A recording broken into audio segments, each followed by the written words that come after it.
presença de luz.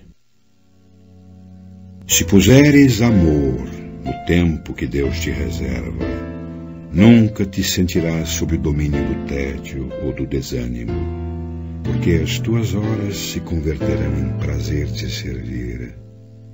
Se colocares amor nas afeições que o Senhor te permite cultuar, nunca sofrerás ingratidão ou desengano, porque transformarás o próprio espírito em vaso de abnegação e entendimento, colhendo de ti mesmo a felicidade de fazer a felicidade dos entes queridos. Se cultivares amor na execução do dever que a divina providência te atribui, nunca experimentarás cansaço ou desencanto, porque o trabalho se te fará fonte de alegria na alegria de ser útil. Se aplicares amor nos recursos verbais que a eterna sabedoria te confere, nunca te complicarás em manifestações infelizes, porque a tua palavra se transubstanciará em clarão e bênção naquilo que te expresses. Se espalhares amor no lugar em que as leis da vida te situam, nunca te observarás na condição de vítima do desequilíbrio, porque a tua influência se tornará serenidade e esperança, garantindo a harmonia e a tranquilidade onde estejas.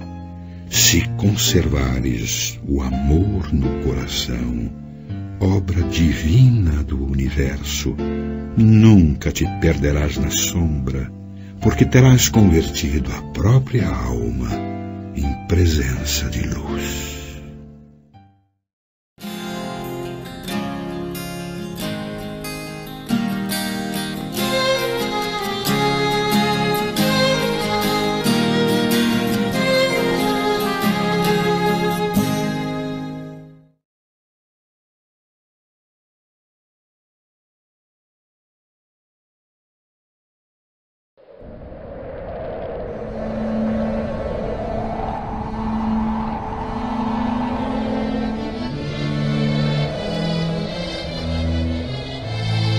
Na solidão do deserto escaldante,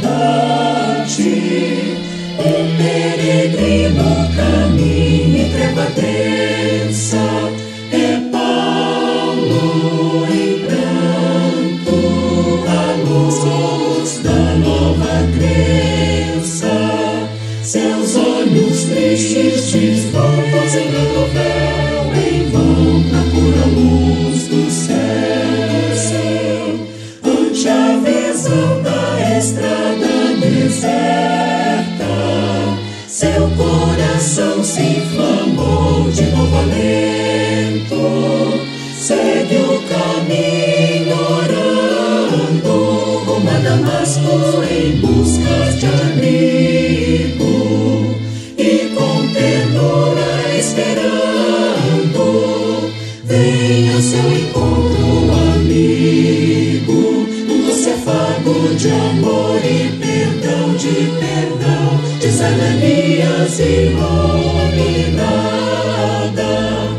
Bem-vindo és, meu irmão, aqui estou, em nome de Jesus, e meus olhos brilham a luz. O peregrino começa a chorar, luz dos teus olhos brilhar. Soluça com imenso amor, orando, louvado sejas, ó Senhor. Louvado sejas, ó Senhor.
Grande noite abate a terra, que se abate, treva imensa, não sem estrelas.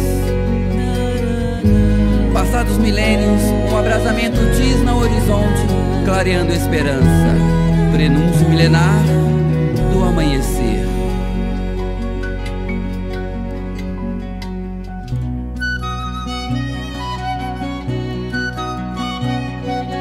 Bem-vinda, aurora.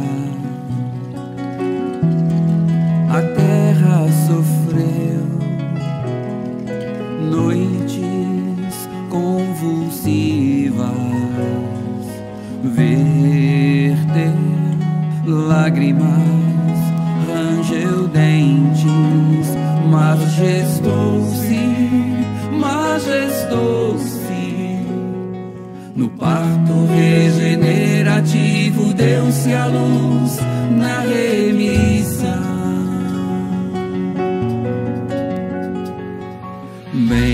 Bem-vinda, aurora. O lobo pasta junto ao cordeiro. Crianças brincam com a serpente e os anjos andariam com os homens que volitam no amor da promissão. Bem-vinda, alvorada, arder fazendo verbo bom, entre florindo olhar.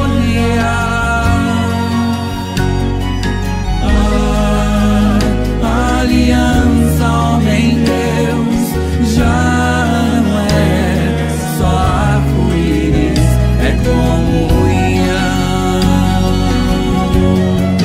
Bem-vindo dia, bem-vindo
estás nos céus,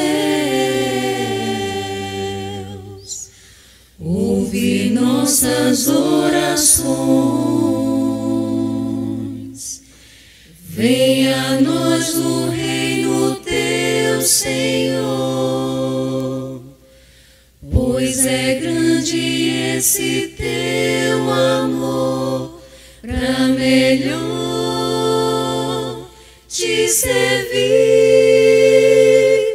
e louvores te dar. És a paz do mundo, és o pão da vida que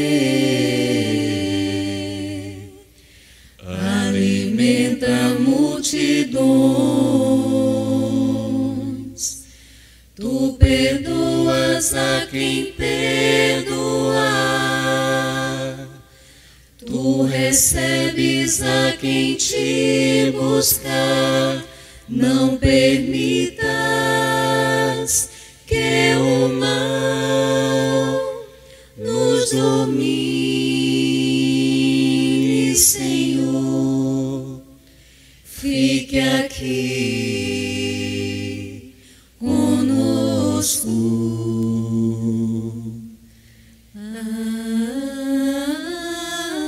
Pai nosso que estais no céu,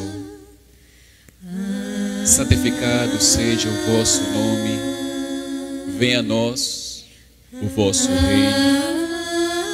Seja feita a vossa vontade, assim na terra como no céu.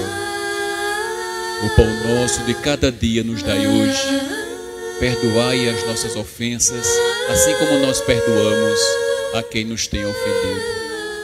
Não nos deixeis cair em tentação, mas livrai-nos do mal.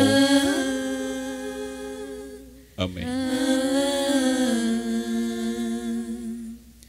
És o pão da vida que és o pão da vida, alimenta multidões, que alimenta multidões. Tu perdoas a quem perdoar,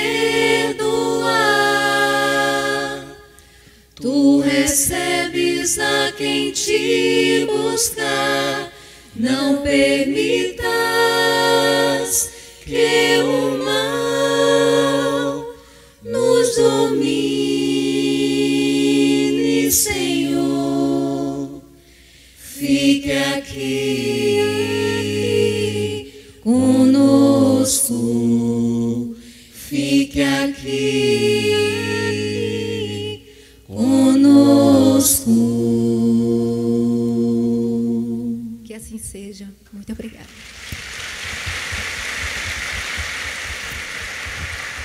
Muito obrigada.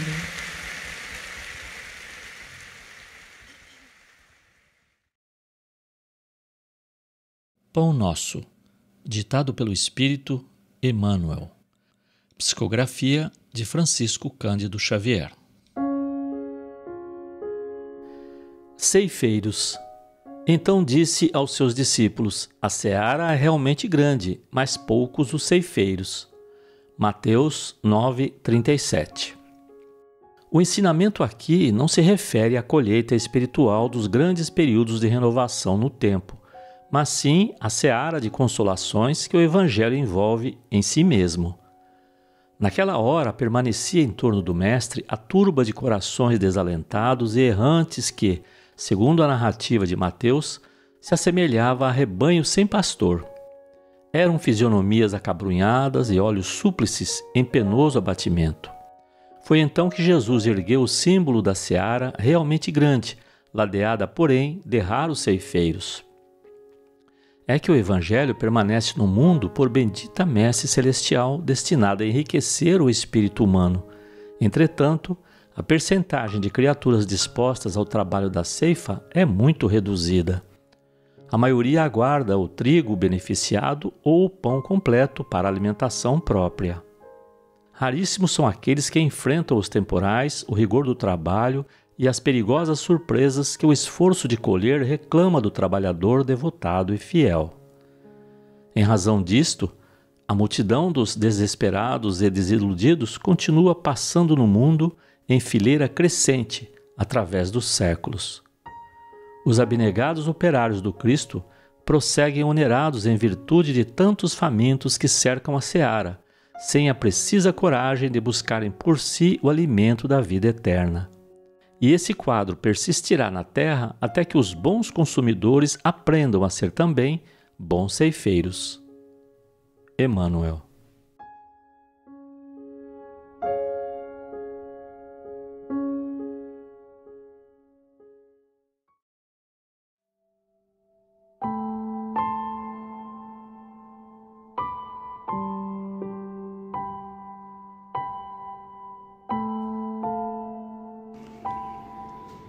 Prece de Aniceto. André Luiz. Senhor Jesus, ensina-nos a receber as bênçãos do serviço. Ainda não sabemos, amado Jesus, compreender a extensão do trabalho que nos confiaste. Permite, Senhor, possamos formar em nossa alma a convicção de que a obra do mundo te pertence, a fim de que a vaidade não se insinue em nossos corações com as aparências do bem. Dá-nos, Mestre, o espírito de consagração aos nossos deveres e desapego aos resultados que pertencem ao teu amor. Ensina-nos a agir sem as algemas das paixões, para que reconheçamos os teus santos objetivos. Senhor amorável, ajuda-nos a ser teus leais servidores. Mestre amoroso, concede-nos ainda as tuas lições. Juiz reto, conduze-nos aos caminhos direitos. Médico sublime, restaura-nos a saúde. Pastor compassivo, guia-nos à frente das águas vivas. Evangelho sábio, dá-nos teu roteiro. Administrador generoso, inspira-nos a tarefa. Semeador do bem, ensina-nos a cultivar o campo de nossas almas. Carpinteiro divino, auxilia-nos a construir nossa casa eterna. Oleiro cuidadoso, corrige-nos o vaso do coração. Amigo desvelado, sê indulgente ainda para com as nossas fraquezas. Príncipe da paz, compadece-te de nosso espírito frágil. Abre nossos olhos e mostra-nos a estrada do teu reino.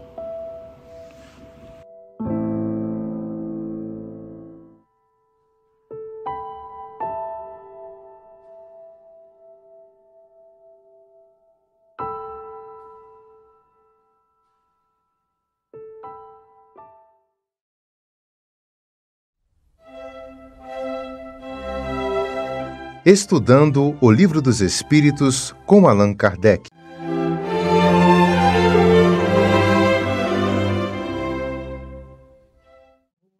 noite. Prazer estar com vocês mais uma vez para que nós possamos analisar o Livro dos Espíritos de Allan Kardec. Nós estamos vendo a parte segunda, que trata da relação do mundo espírita ou mundo dos espíritos.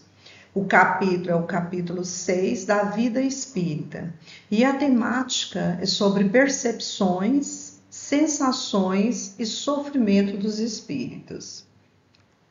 A questão é a 254. Kardec pergunta aos espíritos se os espíritos sentem fadiga e a necessidade do repouso. Para que a gente possa compreender melhor, porque ele estende um pouco essa questão, e é importante a gente verificar cada trechinho para que a gente compreenda depois na íntegra o que ele quer dizer. Então, no pedacinho inicial, ele diz assim: não podem sentir a fadiga como entendeis. Então, como que nós entendemos a fadiga? Aquele cansaço, né? Que trabalha, cuida de criança, vai para academia, estuda, tem os relacionamentos. Então, tudo isso provoca cansaço ou fadiga. E qual é a diferença entre cansaço e fadiga? O cansaço, ele é temporário. E recupera rápido, né, com o descanso do sono. Então, por exemplo, se eu tenho muitas atividades diárias, seja dentro de casa, ou com o trabalho, com filhos, ou na academia, um bom descanso, uma boa noite de sono é possível refazer. Já a fadiga, ela é uma exaustão a mais, profunda, persistente e que muitas das vezes pode haver até a interferência médica. Então, vamos supor, alguém que trabalha exageradamente. Vamos pensar numa enfermeira que pega plantões, trabalha seguidamente. Então, chega um momento que o corpo já não consegue mais responder. Há necessidade de descansar, de refazer, né, o corpo, a necessidade dos órgãos descansar, recuperar e muitas das vezes até interferência mesmo da medicação. Então, o sono, ele é reparador. Ele faz com que o corpo, né, todos os órgãos, as células, ela possa regenerar, trazer uma nova energia para que esse corpo, no dia seguinte, ele possa estar em condições de recomeçar tudo de novo. Aí o Kardec, ele continua nos trazendo as informações dos espíritos. Consequentemente, não precisam de descanso corporal, como vós, pois que não possuem órgão cujas forças devam ser reparadas. Então, veja bem, os espíritos é diferente de nós humanos, que temos, né, na matéria a necessidade de descansar o corpo físico. Como os espíritos não têm esse corpo pesado, essa vestimenta, né, essa parte material, então eles não sentem cansaço dos órgãos, né? Não sentem cansaço da matéria. Eles sentem cansaço, fadiga de outra forma, porque eles não possuem órgãos. Mas, na verdade, enquanto nós estamos encarnados, enquanto nós necessitamos de dormir para a recuperação do corpo físico, o nosso espírito não adormece. Ele pode continuar trabalhando, estudando, visitando outros locais, né, outros lugares, para que ele possa continuar evoluindo moralmente. Então, isso é importante a gente entender, que o nosso corpo físico, né, a matéria em si, há necessidade do reparo, do sono, do descanso. Mas o nosso espírito, ele continua trabalhando, ele continua ativo enquanto nós descansamos o corpo físico. E aí Kardec continua: é um verdadeiro repouso, mas de nenhum modo comparável ao do corpo. Então, o espírito também há necessidade de uma reparação, mas é diferente de nós que reparamos, que temos que recuperar essa energia corpórea. Física, o espírito é diferenciado. Ele ainda continua explicando mais. O espírito, entretanto, ele repousa no sentido de não estar em constante atividade. Ele não atua materialmente. Sua ação é toda intelectual, inteiramente moral, o seu repouso. Então, veja bem, o espírito, ele não há necessidade de deitar, de dormir para poder recuperar, porque ele não tem a parte material, a parte pesada dos órgãos. Mas ele há necessidade dele desacelerar o pensamento, sair um pouco daquelas atividades mais complexas, mais pesadas, que exige mais, tanto do intelecto, né, da parte mental, ele também há uma necessidade de desacelerar, né, suavizar esse pensamento. Quer dizer, isso é Kardec nos explicando através dos espíritos. Quer dizer isso, que momentos há em que seu pensamento deixa de ser tão ativo quanto de ordinário e não se fixa em qualquer objeto determinado.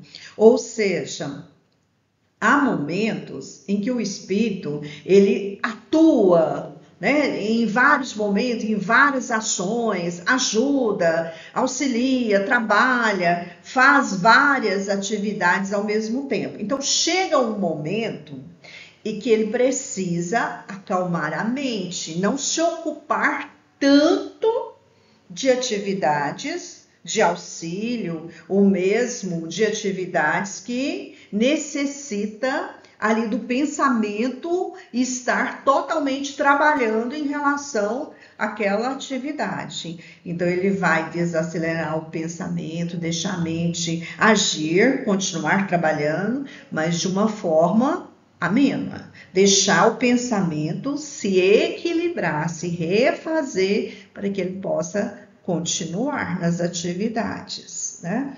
Então, o pensamento, ele deixa de ser tão ativo, deixa desacelerar, né?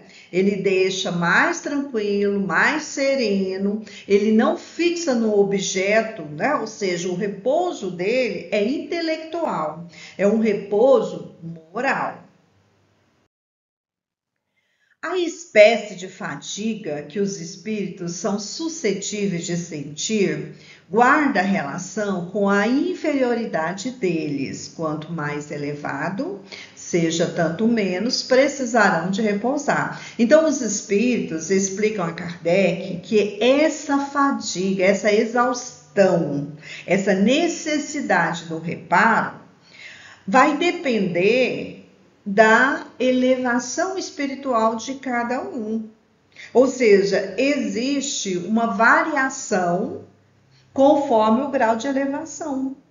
Se aquele espírito ainda vive no mundo muito inferior, se ele ainda requer melhorar suas qualidades, ele ainda está um pouco atrasado, aquém do que ele deveria estar, ele vai sentir essa fadiga com mais, né, exaustão. Ele vai ter um cansaço muito mais forte do que aquele espírito que já é mais evoluído, que já tem uma preparação a mais. Para a gente poder compreender melhor, se a gente analisar, pensar num trabalho espiritual realizado nas casas espíritas.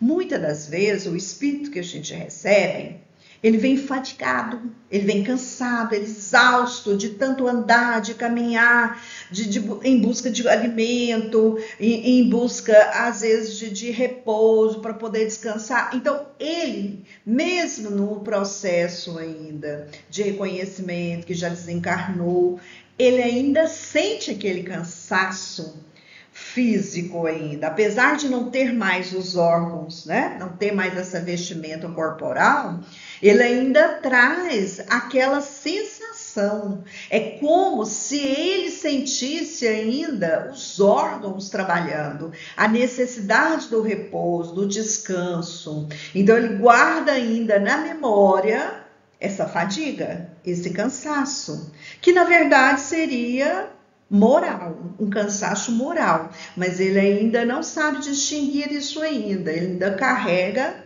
coisas trazidas, né, da parte material. Agora, o espírito, quando ele se prepara, ele já tem condições de entender todo esse processo da necessidade de descansar a parte mental, se equilibrar, porque às vezes saiu de uma atividade muito intensa, então ele precisa também se recuperar mentalmente, ficar em paz, tranquilo, para poder, mas ele não cessa as suas atividades, porque para ele trabalhar em benefício dos outros é prazeroso.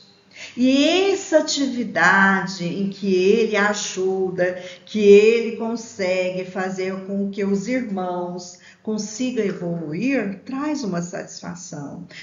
Torna também serenidade. É uma forma também de se descansar. Então, quanto mais evoluído o espírito, menos ele precisa desse repouso. Quanto mais inferior esse espírito, mais a necessidade do descanso. Porque esse espírito que é apegado ainda à matéria, da mesma forma que ele tem necessidade da bebida, ele tem a necessidade do alimento, ele também tem a necessidade de descansar. Ele ainda carrega aquela sensação, ele ainda traz registrado muito vivo na memória a sensação, né, de cansaço, de fadiga. Então ele tem aquela necessidade ainda de dormir, de descansar. Então é por isso que a gente vê em várias cenas, né, dos livros de André Luiz, ele mostrando quando o espírito desencarna e como ele não está preparado, né, ele ainda é muito pesado, porque ele ainda carrega as coisas materiais, a necessidade às vezes de um longo descanso, de um repouso maior ainda. E falando, por exemplo, em André Luiz, né, na obra dele mesmo, em várias obras dele, ele traz, mas em Nosso Lar, ele deixa bem claro isso, que os espíritos, muitas das vezes que chegam, a necessidade, tem aqueles hospitais, pronto-socorros, que ali eles ficam dormindo um bom tempo, né? Não dá para a gente calcular aqui, porque a nossa forma de cálculo aqui de horas, de minutos, de tempo é diferente. Mas eles passam um bom tempo ali, da mesma forma que ainda sentem a necessidade de se alimentarem, a necessidade, muitas das vezes, de beber água. Há necessidade também para que eles possam manter o equilíbrio, acalmar mentalmente, dormir longos tempos, né, para que eles possam se recuperar, se refazer mentalmente. Então, Miramês, ele destaca na sua análise para que a gente comece a cuidar dos nossos pensamentos enquanto nós estamos aqui no plano terrestre, para que a gente possa diminuir as horas de repouso quando a gente desencarnar. Porque se nós buscamos o conhecimento, se nós moralmente somos evoluídos, quando nós desencarnamos, nós já entendemos melhor esse processo. Às vezes há um momento ali de reparação, de repouso, mas é algo mais rápido. Agora, se nós desencarnamos de uma forma muito brusca, ou enquanto nós estamos encarnados, nós não nos preparamos, nós não nos envolvemos com o magnetismo que possa proporcionar condições no mundo espiritual, nós nos envolvemos, né, com magnetismo inferior, a nossa fadiga vai ser muito grande, porque o nosso pensamento, quando desencarnar, vai estar confuso, desequilibrado, e não vai ter condições de realmente começar todo o processo no plano espiritual. Então, vai haver a necessidade de muitas horas de repouso, para que a gente possa se equilibrar. Mas também o contrário, quando nós nos preparamos aqui, nós buscamos manter os nossos pensamentos energizados, equilibrados, esclarecidos, a gente saber que a gente passa por um problema, por uma dificuldade, mas os nossos pensamentos são positivos, a gente sabe que vai vencer, nós mudamos a frequência, a sintonia, né? Então isso vai nos fortalecer. Quando desencarnarmos, não vai ser diferente, porque nós já estamos preparados.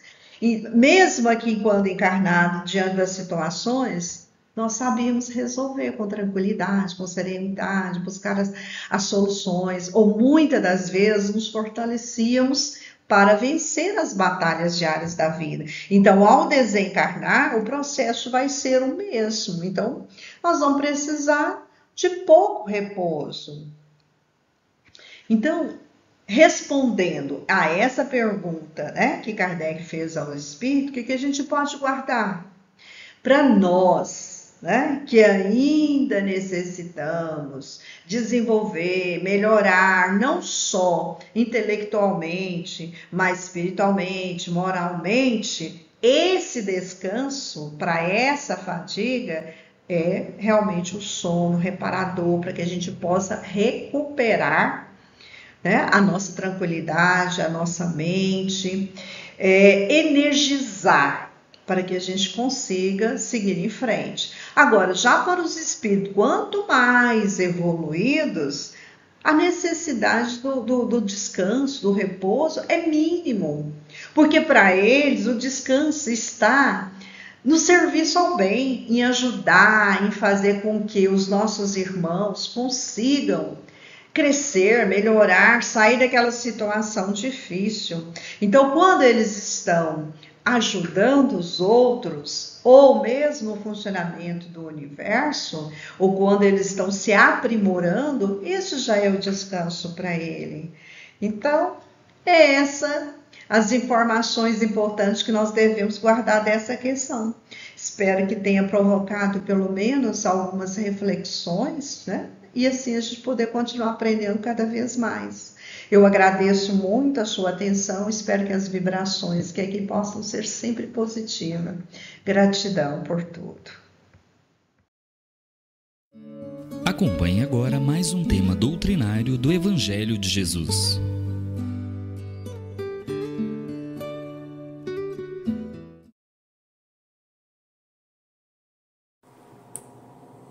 Boa noite a todas, a todos. Para mim é muito importante essa grande oportunidade que nós temos de estar falando aqui hoje com vocês, fazendo uma reflexão do capítulo 13, do item 7 e 8 do Evangelho segundo o Espiritismo. O tema que nós vamos estar refletindo é convidar os pobres e os estrupiados.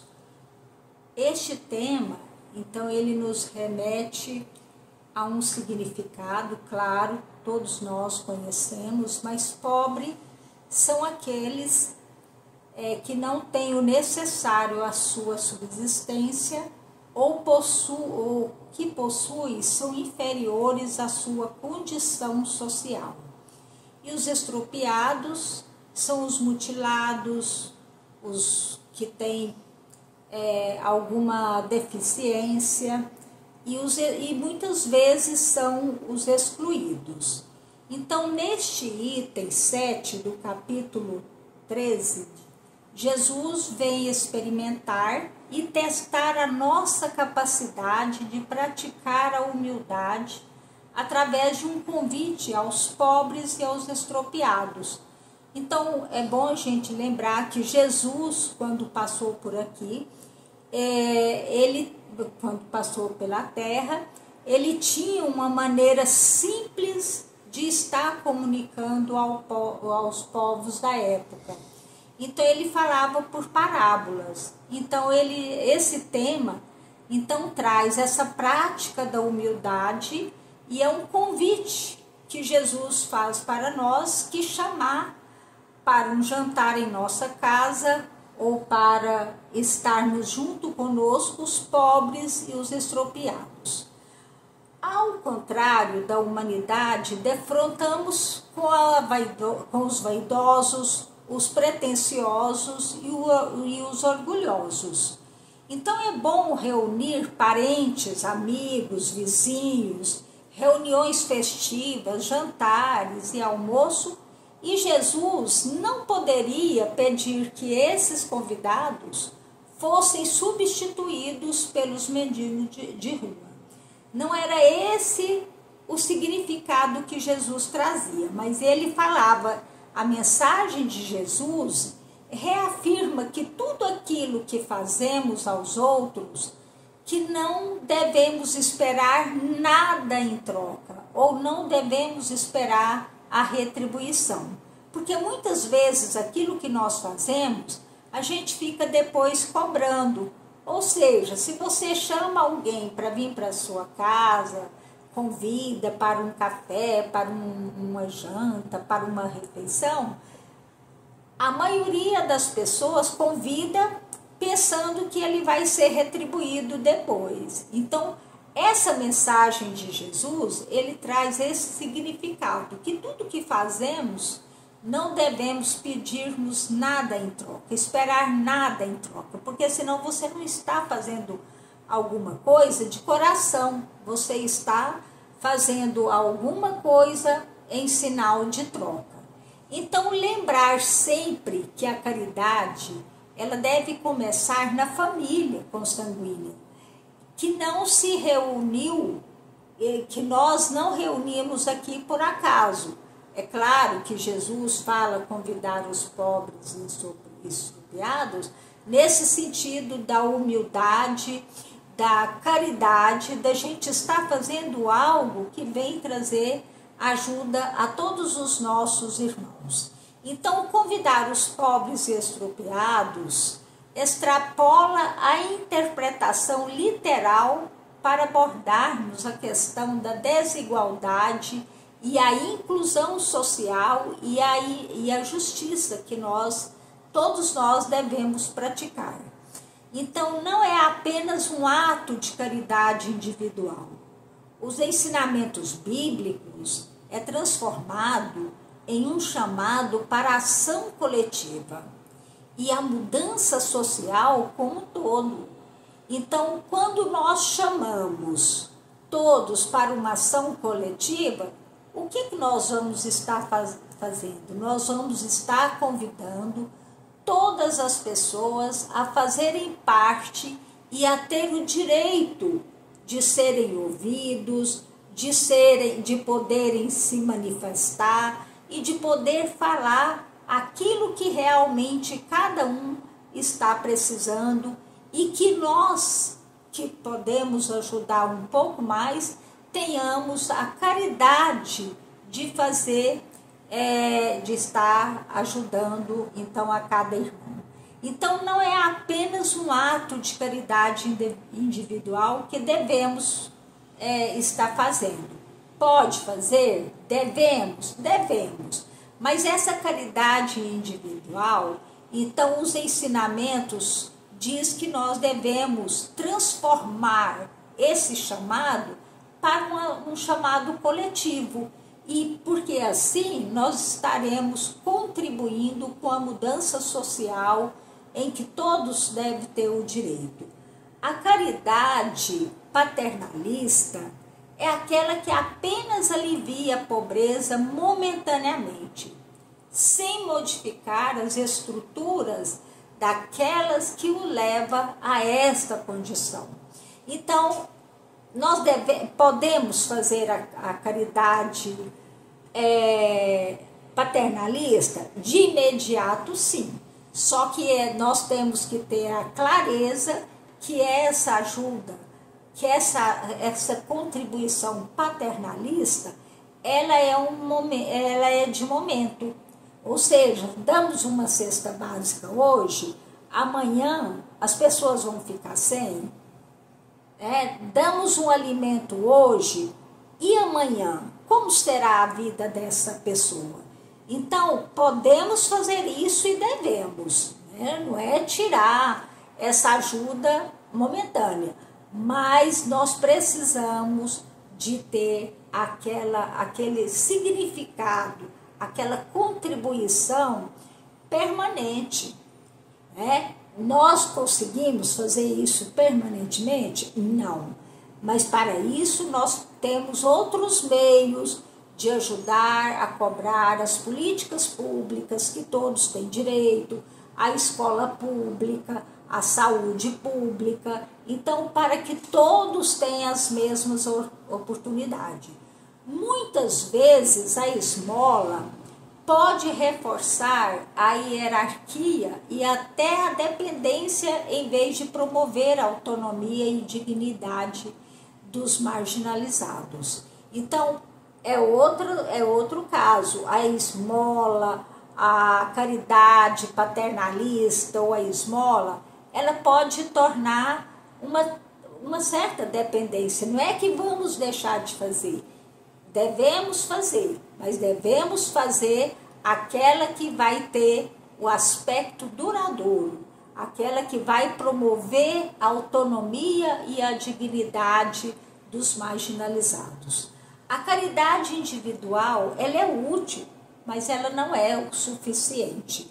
Essa clareza precisamos de todos nós termos. Então, convidar os pobres e os estropiados ou os excluídos significa desmantelar as barreiras que mantêm as margens da sociedade. Então, nós temos aí à margem da sociedade aquelas pessoas esquecidas, aquelas pessoas que vivem nas ruas. Nós vamos dar conta de cuidar de todos? Não, mas nós precisamos fazer com que haja as condições por parte do governo federal, estadual e municipal, todas as condições de políticas públicas que vêm trazer essa contribuição para esses irmãos. Não é de graça, mas são as políticas públicas que devem ser permanentemente encaminhadas para que haja uma sociedade melhor, uma sociedade mais feliz.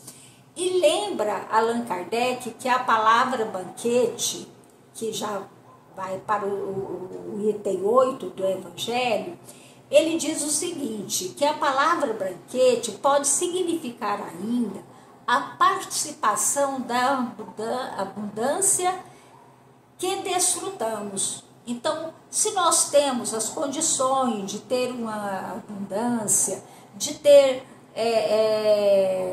sobrando para nós, de termos o lar, de termos uma educação de qualidade, saúde e tudo mais, que todos precisam desses direitos também. Então, o banquete, simbolicamente, representa a participação plena dos direitos e oportunidades. Valorizar suas vozes, as vozes daqueles esquecidos e as experiências únicas que recebemos ou reconhecendo sua dignidade. Então, nós precisamos reconhecer que todas as pessoas são dignas, não importa se é um morador de rua, mas nós precisamos valorizar a voz desses irmãos. O que realmente eles estão precisando, como fazer, o que devemos fazer para reconhecer a sua dignidade. Então, garantir as políticas públicas é um direito básico que promove a igualdade e a oportunidade para todos. Então, dessa forma, quando há as políticas públicas bem elaboradas, aí abre essas oportunidades para que todos tenham esses direitos. Os direitos devem pertencer a todos. O convite de Jesus aos pobres e aos extropiados é um desafio às normas sociais que priorizam esses status, riquezas e reciprocidade. Claro que é um desafio para aqueles que priorizam a riqueza, mas nós não devemos ficar parados, nós devemos contribuir para que todos tenham essas oportunidades. Pobres e extropiados podem e devem ser interpretados para além da sua situação material, abrangendo todos os grupos sociais, historicamente, muitas vezes e na maioria das vezes são marginalizados. E aí entra todas as questões, a margem, os marginalizados é aqueles que estão à margem da sociedade, ou seja, pelos status, seja pelas riquezas que alguns têm, outros não, ou seja, por vários outros motivos que eles estão ali marginalizados, esquecidos, né? Que faz parte dessa sociedade. A transmissão do conhecimento na época de Jesus era feita, como nós já dissemos, por parábolas, ou seja, expressava de um dado conteúdo tendo em mente o seu sentido alegórico. Então Jesus facilitava dessa forma para que todos entendessem a sua mensagem. Então o convite, ele não se limita a um jantar, mas se estende a todas as esferas da vida, incluindo o trabalho, a política, a cultura e a religião. Nós devemos lembrar que muitas vezes aqueles que estão na rua, aqueles que estão à margem da sociedade, é por falta de um trabalho. E muitas pessoas dizem o seguinte: mas a maioria não trabalha porque não quer. Não é bem assim. Às vezes a pessoa não tem nenhuma roupa, não tem nenhuma condição de ir procurar um trabalho. Porque para procurar um trabalho, a pessoa precisa ter instrução para aquilo que ele vai fazer. Às vezes a pessoa não tem. Às vezes a pessoa bate no lugar, né? Bate na porta, ele não é bem recebido, ou as pessoas têm até receio de receber, de saber o que ele procura. Então, muitas vezes essas pessoas é porque não tem um trabalho para fazer. Ele não tem como ganhar para a sua subsistência. Então, muitas vezes, nós precisamos ajudar esses irmãos, né? Indicando como que é que ele pode procurar uma condição que ele pode se apresentar melhor. Então, de tudo isso, nós temos que estar verificando. A cultura também, a pessoa às vezes não tem condições, não sabe ler, como que ele vai estar ali procurando um serviço e tudo mais, né? E a religião também. Muitas vezes, inclusive nós que somos espíritas, quantas vezes nós já não fomos taxados, né? Antigamente, por exemplo, as pessoas não aceitavam. Que religião que você tem, ou que segmento você é cristão. Até hoje muitos falam que os espíritas não são cristãos. Então, de uma maneira errônea, né? Mas ainda nós podemos assistir muitas pessoas que às vezes têm até uma certa compreensão, mas que ainda falam que nós não somos cristãos, e pelo contrário, nós somos cristãos também.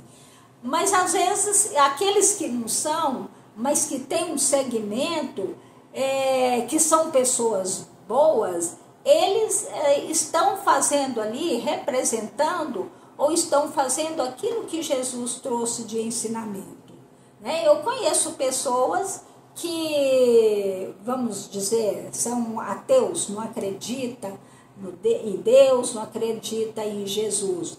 Não estou falando que é o nosso caso. Nós conhecemos, vivenciamos e tudo mais. Mas tem pessoas bondosas que às vezes são assim, mas fazem somente a bondade. Então, isso é importante na pessoa. Mas voltando para o nosso tema, que é convidar os pobres e os estropiados, então o objetivo é construir uma comunidade inclusiva, onde a diversidade seja celebrada e não apenas tolerada. Ou seja, muitas vezes essa inclusão, nós vamos dizer as inclusões que existem hoje nas escolas, é um meio social, é uma condição que nos leva as crianças já está convivendo com as diversidades, já estão aprendendo a respeitar. Mas e será que os adultos, aqueles que estão aí na rua, será que eles são celebrados como seres humanos ou que eles são apenas tolerados, né? Nós temos que ver que esses irmãos, mesmo essa diversidade que existem, inclusive hoje a questão dos homossexuais é uma diversidade, e nós celebramos como irmãos ou estamos só tolerando? Não, nós precisamos celebrar como todos os nossos irmãos, como todas as diversidades que tiver ao nosso alcance, ao nosso lado. A recompensa dos justos deve ser entendida como uma recompensa espiritual e social da construção de uma sociedade mais justa e mais solidária. Nós precisamos dessa sociedade mais justa, né? Nós precisamos agir com justiça social e sermos realmente solidários. E para finalizar, o nosso verdadeiro benefício, ele não é individual. Aquilo voltamos a repetir. O individual é benéfico? Sim, também. Mas o verdadeiro benefício, ele não é individual, ele é coletivo, manifestado em uma comunidade equitativa e harmoniosa, onde toda a sociedade faz parte desse movimento que ele seja realmente coletivo. Seguir os ensinamentos de Jesus significa colocar compaixão, empatia e a justiça no centro da prática espiritual, buscando a transformação desses irmãos. Então é aquilo, tirar a pessoa daquela situação de miserabilidade para uma transformação desse irmão, para que ele chegue a ter condições, ter autonomia e de ter a sua vida, a sua sobrevivência. Eu vou além da sobrevivência, né? Sobreviver ainda é muito pouco, mas tem gente que nem sobrevivendo não está, né? Então, para a gente buscar esses irmãos a essa transformação, fazer o bem sempre pelo prazer de fazê-lo, sem exigir ou esperar nada em troca. É agir segundo a justiça e o amor incondicional. É fácil, eu sei que é um processo, mas é um processo que nós precisamos de estar buscando construir para que nós tenhamos uma sociedade mais justa, mais harmoniosa e realmente aplicarmos a justiça para que todos tenham o mesmo direito. Direito de estudar, direito de moradia, direito de se alimentar todos os dias. Então faz parte, isso aí é uma construção e é a verdadeira caridade, é tirar os irmãos daquela situação para uma situação mais digna e mais feliz. Então, fica aqui a nossa fala de hoje, um tema que vem trazer muitos ensinamentos, como todos os ensinamentos de Jesus. Então, que Deus possa nos abençoar, nos proteger e nos iluminar. Que assim seja.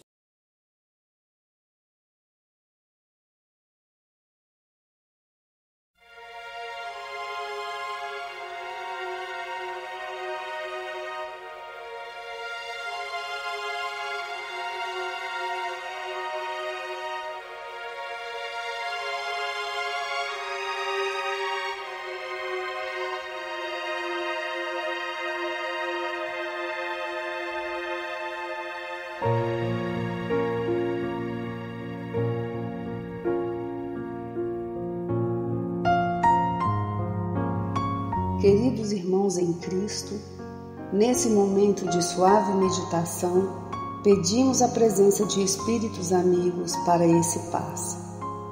Senhor de infinito poder e bondade, ajudai-nos a retirar da nossa mente todos os pensamentos negativos que se encontram alojados em nossa alma, fruto da nossa condição de ser imperfeito. Que ideias de vingança, pensamentos inferiores e egoístas sejam afastados da nossa mente. Que os desequilíbrios emocionais, ansiedade, impaciência e estresse sejam corrigidos, visando uma nova harmonia do nosso ser. Que todas as doenças alojadas em nosso corpo tenham seu mecanismo de enfermidade interrompido no nosso sistema de defesa orgânico e inicie a revitalização da nossa saúde.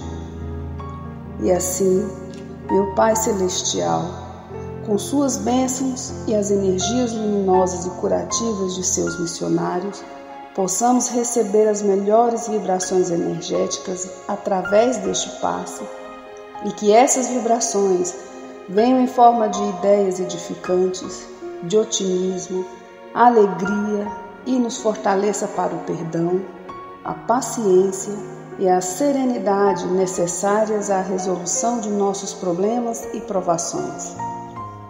Peço, Senhor, que nos ensine a viver um dia de cada vez, que nos oriente a superar os traumas do passado e guardar apenas as lições valiosas, tanto de experiências felizes como as dolorosas.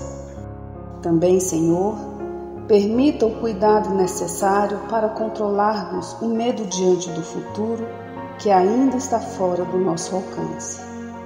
Que possamos aproveitar a beleza e o sabor dessa existência em cada momento sagrado que o Senhor nos permite viver, com sabedoria, discernimento e entusiasmo pela vida. Que nessa jornada terrena possamos aprender a nos elevar espiritualmente um pouco a cada dia, sempre seguindo os conselhos do Cristo. E que o espírito de fraternidade, o amor de Deus ao próximo e a nós mesmos sejam a base do nosso comportamento e a prática da caridade e do perdão a nossa conduta diária. E dessa forma possamos ser merecedores das suas bênçãos, nos fortalecendo e curando nossas enfermidades por sua intercessão misericordiosa.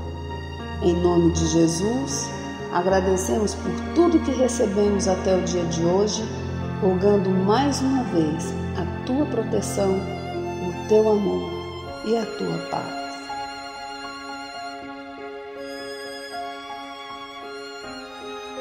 E continuando nessa vibração de amor, nós agradecemos aos bons espíritos que se dignaram de comunicar-se conosco e lhes rogamos que nos ajude a pôr em prática as instruções que nos deram e façam que ao sair daqui, cada um de nós se sinta fortalecido para a prática do bem e do amor ao próximo. Também desejamos que as suas instruções aproveitem aos espíritos sofredores, ignorantes ou viciosos, que tenham participado da nossa reunião e para os quais imploramos a misericórdia de Deus. Que assim seja.